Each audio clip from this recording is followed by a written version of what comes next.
LED पर, आस्था channel पर, वो बेटी को आप पड़ी रहती, उठ नहीं पाती, पड़ी रहती बिस्तर पर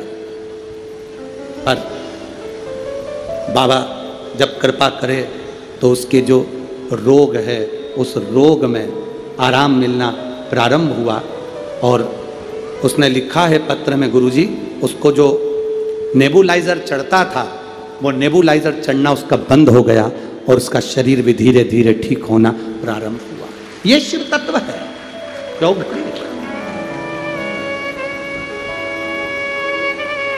ये शंभु है, त्रिकालदर्शी, कैलाशी, अविनाशी शंकर होता ही ऐसा है।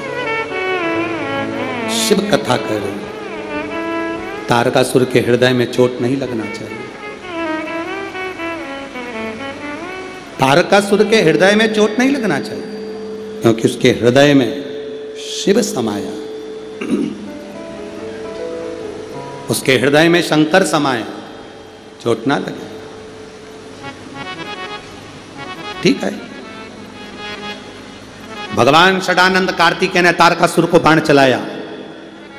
तारकासुर पर जैसे ही बाण चले, तारकासुर षडानंद कार्तिकेय जी को देख रहा था तो उसको लग रहा था जैसे कि मेरे देव अधिदेव महादेव मेरे ऊपर बाण चला रहे हैं। जो शंकर का भक्त होता है, शिव का जो भक्त होता है, शंकर की जो आराधना करने वाला होता है, अगर कहीं दुख भी आता है तो उसको ये समझ में आता है कि मेरे भोलेनाथ ने मुझे दुख दिया है तो कुछ सोच कर ही दिया हो, कुछ सोच कर, कुछ विचार कर दिया हो।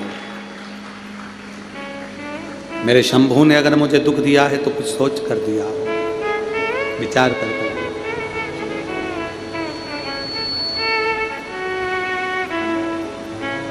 शंभू अगर दुख दे भी दिया तो वो विचार कर दिया होगा।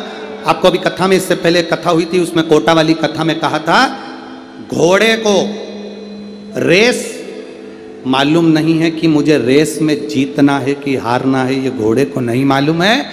घोड़े को तो मालिक चाबुक मारता है, कष्ट देता है तो घोड़ा दौड़ता है, और घोड़ा इतना दौड़ता है कि वो पहले नंबर पर आ जाता है तो वो रेस जीत जाता है, रेस जीत जाता है। घोड़े को नहीं मालूम कि मुझे कष्ट, मुझे रेस जीतना है। घोड़े को तो ये लगता है कि मुझे चाबुक पड़ रहा है, कष्ट मिल रहा है, इसलिए वो भाग रहा है। जीवन में अगर दुख आए ना, तकलीफ आए, कष्ट आए, तो ये विचार करना कि मेरे भोले बाबा तुम्हें दुख देकर तुम्हें रेस में जिताने की तैयारी कर रहे हैं, इसलिए तुम्हें दुख आए, इसलिए तुम्हें कष्ट आ रहा। वो जिताना चाहता है।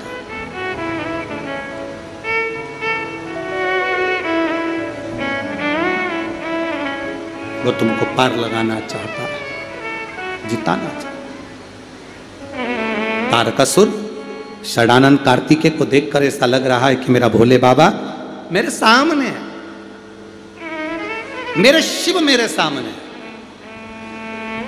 जो बाण छोड़ा हृदय को नहीं लगा, शरीर को लगा।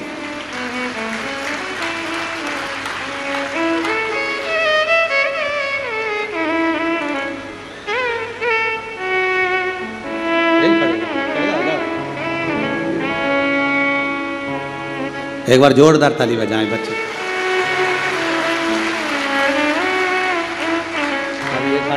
धीरे धीरे काम करो, ठीक है? बढ़िया हो, बढ़िया हो। अब बोलते बन रहा है पहले से, ठीक है? बोल रहे हो, सुन थोड़ा हो,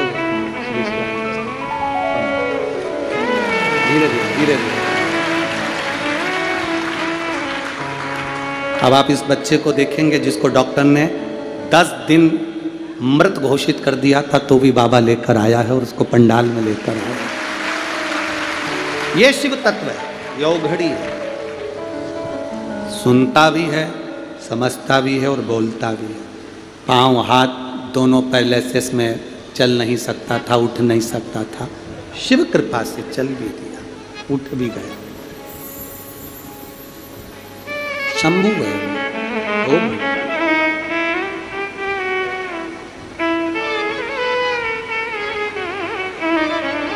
तारकासुर के प्राण जब छूटे, तारकासुर के 3 पुत्र तारकाक्ष, विदुम्माली, कमलाक्ष के 3 पुत्र, तीनों ने देवताओं से वर मांगकर 3 पुरियों का निर्माण करा।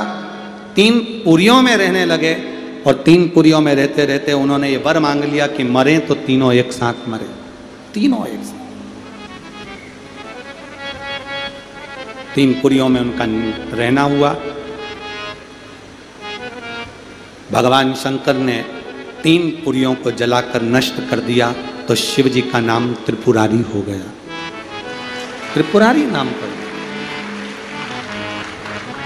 अब एक बात बहुत अच्छे से ध्यान रखना, श्राद्ध पक्ष की कथा की आज की बात, ये बहुत ध्यान रखने वाली बात है कि शिव जी का त्रिपुरारी नाम 3 पुरियों को भस्म कर कर मेरे भोलेनाथ त्रिपुरारी बने।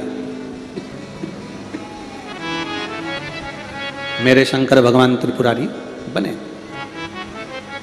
कभी साइड की एलईडियां बंद हैं उस पंडाल की, कभी अगर मौका मिल जाए, एक बेलपत्र,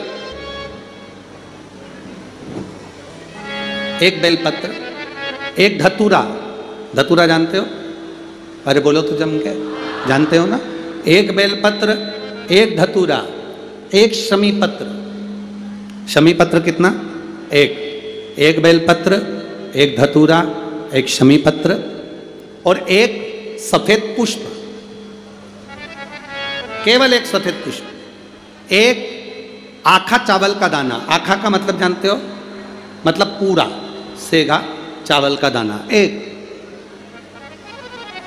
एक चावल का दाना, एक सफेद पुष्प, एक धतूरा, एक बेलपत्र, ये सब हाथ में लेकर, अगर तुमको ऐसा लगता है कि आपको ऐसा महसूस होता है कि मेरी सारी राहें बंद पड़ी हुई है और मैं जिस काम में हाथ डालता हूँ वो काम आज होता ही नहीं, दिन लग जाते हैं। जब दुनिया के लोगों के पास में सुख आ जाता है तब भगवान मुझे सुख देता है, जब दुनिया का भला हो जाता है तब मेरा भला होता है। भगवान मेरी सुनता नहीं, सब राहें बंद हैं मेरी, कोई रास्ता सूझ ही नहीं रहा। अगर मैं फसल लेने की सोचता हूँ तो फसल नहीं आती, काम करने की सोचता हूँ तो काम नहीं होता, कुछ ना कुछ टेंशन मेरी जिंदगी में है। तो कभी मौका मिल जाए, जिस दिन तुम्हारे हाथ में ये सभी चीज़ें हों, बेलपत्र, धतूरा, पुष्प, शमीपत्र, चावल का एक दाना, ये सब तुम्हारे हाथ में हो और शिवरात्रि का दिन हो, 12 महीने कोई सी भी शिवरात्रि का दिन हो, उसी शिवरात्रि के दिन, जिस दिन आप दोपहर में मंदिर चले जाएं या शाम को जाएं या सुबह जाएं, कभी भी, पर शिवरात्रि के दिन अपने हृदय में ध्यान कर कर और त्रिपुरारी नाम का स्मरण कर कर, कौन सा नाम? त्रिपुरारी नाम का स्मरण कर कर भगवान शिव से अपने मन की बात कहकर, भोला सब दुख काटो, त्रिपुरारी नाम का स्मरण कर कर हाथ में लेकर भगवान शिव के शिवलिंग पर अगर हम समर्पित कर देते हैं तो ये निश्चितता है राहें अपने आप खुलना प्रारंभ हो जाती है और कार्य में सफलता। त्रिपुरारी नाम सुख देने वाला। 3 पुरियों को भस्म करा। 3 पुरियों को भस्म करना मतलब हमारे सामने जो विघ्न आ रहा है, हमारे सामने जो कहीं ना कहीं तकलीफ आती है, उस विघ्न को समाप्त कर दे वो त्रिपुरारी।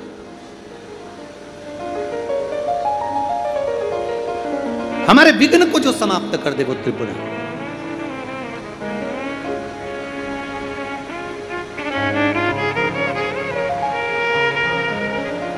भगवान शिव की भक्ति के बल का आनंद तारकासुर के बेटे तारकाक्ष, विदुम्माली, कमलाक्ष की तीनों की पुरियों को भस्म कर दिया भगवान देवादिदेव महादेव ने, तीनों की पुरियां। और तीनों की पुरियां जब भस्म हो गई, शंकर भगवान ने देवताओं को पशु बनाया। शंकर भगवान उनके पति बनकर युद्ध करने के लिए चले। तीनों भागे, एक जगह एकत्रित हुए। एकत्रित होकर उन्होंने आक्रमण किया, भगवान शंकर के ऊपर। शिव जी का शीश कटकर नेपाल में गिरा और धड़ केदार में रहा तो वो केदारेश्वर हो गए। शीश नेपाल में गिरा तो पशुपति नाथ हो गए, डोलेश्वर महादेव हो गए, पशुपति नाथ। तारकासुर के 3 बेटों का संहार देवादिदेव महादेव ने करा। पशुपति व्रत का फल शिव महापुराण वर्णन कर रही है। एक होता है पाशुपत्य अस्त्र, एक होता है पशुपति व्रत। एक पशुपति अस्त्र होता है, एक पशुपति व्रत होता है। पशुपति व्रत का वर्णन देवादिदेव महादेव की यह पवित्र कथा वर्णन कर रहे हैं। पशुपति व्रत आप लोग तो करे हुए हैं व्रत, फिर भी गलती ना हो, उसके स्मरण में रहे।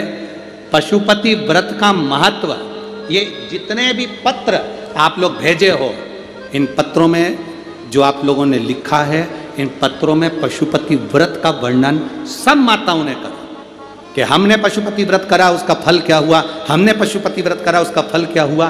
पशुपति व्रत करने का तरीका, कढ़ैया में प्रसाद बनाओ, भगोनी में प्रसाद बनाओ तो उतना बनाओ जितना